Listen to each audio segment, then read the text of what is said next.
Le livre des règles de croyance. Il comprend 4 chapitres. Chapitre 1. L'interprétation de la croyance des sunnites concernant les 2 expressions du témoignage qui est l'un des fondements de l'islam.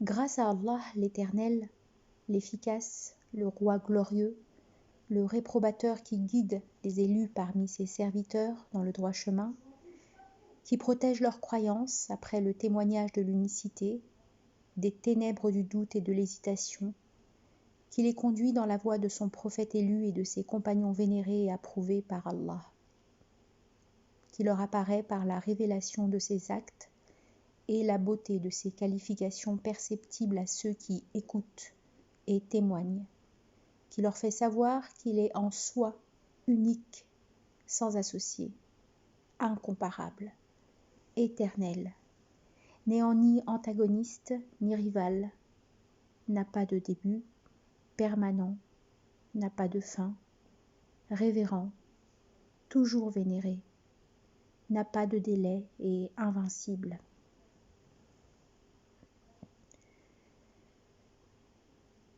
En prouve ce verset, c'est lui le premier et le dernier, l'apparent et le caché, et il est omniscient. Sourate le Fer, verset 3. La révérence. Allah n'a pas de corps imaginable ni d'âme définie. Il ne ressemble pas au corps, ni dans l'imagination, ni dans la subdivision non plus. Il n'a ni fond ni limite. Il ne ressemble à aucun être et aucun être ne lui ressemble. En prouve ce verset. Il n'y a rien qui lui ressemble. Sourate la Consultation, verset 11. Il n'est pas limité par un nombre. Il n'a aucune résidence sur terre. Il n'est pas confiné par les côtés et la terre et les cieux ne peuvent le contenir. Il est assis sur un trône dans le sens qu'il a spécifié. Le trône ne le porte pas, mais ce trône est lui-même porté, ainsi que les porteurs, par la grâce de sa puissance, et sont tous bien tenus dans sa poignée. Il est plus élevé et plus haut que le trône et le ciel, et même plus haut que tout, jusqu'aux confins de la planète supérieure qui ne le rapproche pas du trône et du ciel. De même qu'elle ne l'éloigne pas de la planète Terre. Il a des degrés supérieurs au trône et au ciel, de même qu'il a des degrés supérieurs à la planète Terre. Malgré ça, il est proche de tout être existant et plus proche du serviteur que sa trachée artère. Et, en témoigne ce verset, il est témoin de toutes choses. Verset Saba, Sourate Saba, verset 47.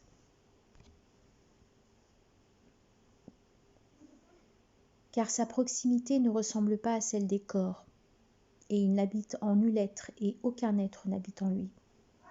Il est tellement élevé qu'aucun endroit ne peut le localiser, et est tellement saint que le temps ne peut l'imiter. Il a existé avant de créer le temps et le lieu, et il est toujours le même. Il est supérieur à ses créatures par ses qualités et non en soi. Il est vénéré et ne change ni d'aspect ni de lieu. Il n'a pas besoin de se perfectionner davantage. Son existence est connue en soi par l'esprit et les visions de par sa grâce pour parachever la vision paradisiaque. Signification de la vie et la puissance. Allah le Très-Haut est vivant et très puissant. Ne manquera jamais d'ardeur ni de suffisance et ne sera pas exténué de fatigue ou de sommeil. Il ne sera pas contrarié par la mort. Il est le roi et le royaume, la dignité et la puissance. Les créatures, l'ordre et les cieux sont dans sa main. Il est l'unique créateur et inventeur. Il a créé les créatures et leurs travaux, à décider de leur subsistance et de leur durée de vie. Ses connaissances sont sans limite et ses possibilités sont innombrables. Le savoir. Il connaît tout et est au courant de tout ce qui se passe, des confins de la planète Terre au plus haut des cieux. Il est savant et rien ne lui échappe sur terre et au ciel, fût-ce du poids d'un atome. Il entend la marche d'une fourmi noire sur un roc opaque dans une nuit enténébrée et les secrets cachés. Il connaît les soucis et les intentions, grâce à un savoir vieux et éternel qui demeure une qualité propre à lui, depuis toujours et jusqu'à l'infini, et non grâce à un savoir renouvelable et acquis par la transmission. La volonté. Allah le Très-Haut approuve l'existence des êtres et gère les événements des royaumes, petits et grands, bons et mauvais, utiles ou nuisibles, soit-il le fruit de la foi ou de la mécréance, de la connaissance ou de l'ignorance, d'un triomphe ou d'un échec, d'une surabondance ou d'un manque, d'une obéissance ou d'une désobéissance, selon sa sagesse et sa volonté. Ce dont il a voulu a été, et ce dont il n'a pas voulu n'a pas existé. Aucun regard ne l'échappe, ni même une intuition. Il est le début, le renouveau et l'efficace pour ce qu'il veut. Personne ne peut s'opposer à son ordre et éviter de l'offenser que par la grâce de sa miséricorde. Si tous les êtres humains, les génies, les anges et les démons se réunissent pour calmer ou déplacer un atome, ils ne pourront le faire sans son approbation. Il a tout géré selon l'ordre de sa providence. C'est pourquoi aucune chose ne l'occupe d'achever une autre. L'ouïe et la vue. Il voit, il entend et rien ne lui échappe, à l'ouïe, même qu'il soit caché. Aucune chose n'échappe à sa vue, quoiqu'elle soit fine. L'éloignement ne lui voile pas l'ouïe et les ténèbres ne lui rendent rien invisible. Il voit sans lentilles et sans sourcils et il entend sans oreilles et sans tympan. De même, il connaît sans cœur, qu'il frappe sans sentiment et qu'il crée sans machine car ses qualités ne ressemblent guère aux qualités des créatures. De même que sa nature ne ressemble guère à celle des créatures. Les paroles. Allah parle et ordonne, interdit et promet, menace avec des paroles éternelles visibles en elles-mêmes, ne ressemblant nullement aux paroles des créatures. Il ne s'agit pas d'une voix qui provient du passage de l'air, ni du frottement des astres, ni des lèvres non plus. Le Coran, la Bible, l'Évangile et la Genèse sont ces livres saints, inspirés à ses prophètes, que le salut soit sur eux. Le Coran est lu par les langues, écrit dans les livres, appris par cœur et malgré ça, il est vieux et existe en soi par l'existence divine qui n'accepte pas la séparation pour le passage au cœur et aux feuilles. Moïse a entendu les paroles d'Allah sans voix ni lettres, de la même façon par laquelle les saints voient Allah dans la vie future sans corps ni âme. Puisqu'il possède ces qualités, il est vivant, savant et puissant et il a la volonté, l'ouïe et la vue. Il parle de la vie, de la capacité du savoir, de la volonté, de l'ouïe, de la vue, des paroles, et non de l'existence absolue. Les actes. Rien ne peut exister sans qu'il soit l'auteur de son existence de la meilleure façon, la plus juste et la plus perfectionnée. Il est sage dans ses actes et juste dans ses jugements.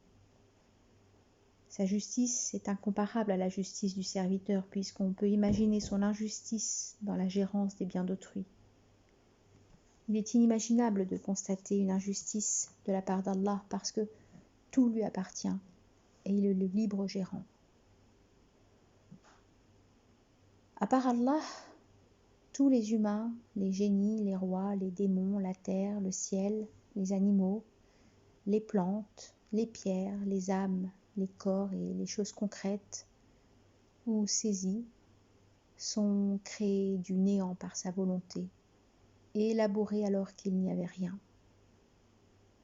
Il était seul dans l'éternité et il a tout créé pour montrer sa puissance et réaliser sa volonté pour tout ce qui est dû à l'éternité et non par nécessité. Il est vertueux pour avoir créé et inventé, et ceci n'était pas une obligation qui incombait à lui. Il est vertueux et plein de grâce et de bonté parce qu'il pouvait infliger à ses serviteurs toutes sortes de tortures, de peines et d'atrocités, et s'il avait fait cela, ça n'aura pas été une oppression de sa part. Il raffermit ses serviteurs croyants dans l'obéissance, grâce à sa générosité et ses promesses, et non par l'obligation. Car il n'est redevable à personne. Son droit d'être obéi a été concrétisé et exhorté par ses prophètes qu'il a envoyés, et a montré leur sincérité par le biais des miracles apparents. Ces prophètes ont proclamé ses ordres, ses interdictions, ses promesses et ses menaces, donc les humains sont obligés d'y croire.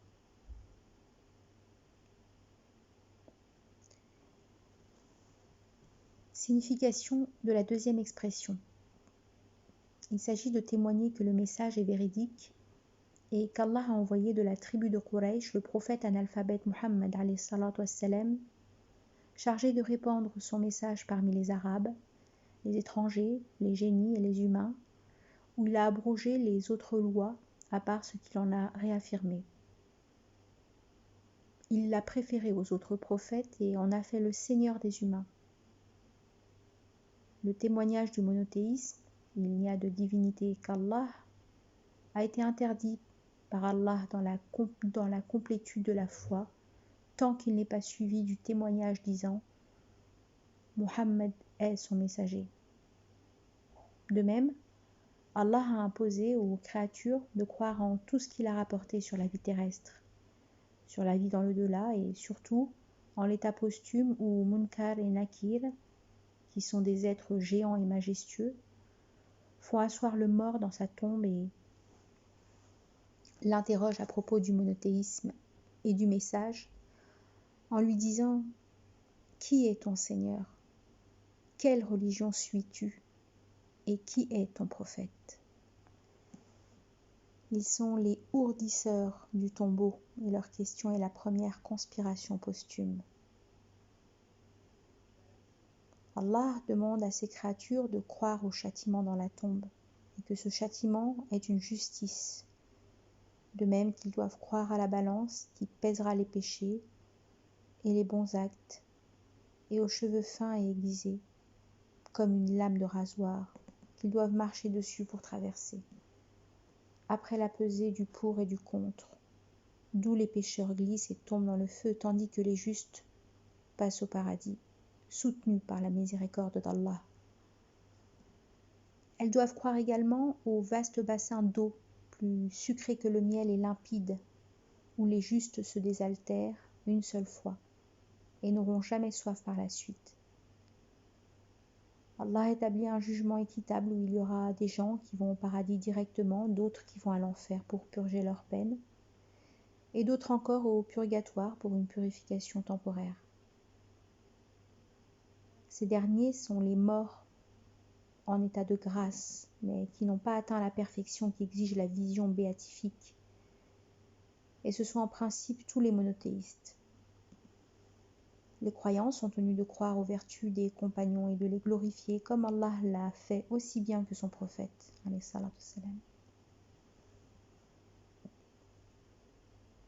Tous ceux qui croient à ces règles énumérées précédemment avec une foi profonde sont comptés parmi les croyants. Nous implorons Allah de nous raffermir dans la foi et dans la religion, de même que tous les musulmans. Il est le plus miséricordieux de tous les miséricordieux. Allah a prié sur notre prophète Muhammad alayhi salatu wassalam, et sur tous les serviteurs dignes de confiance.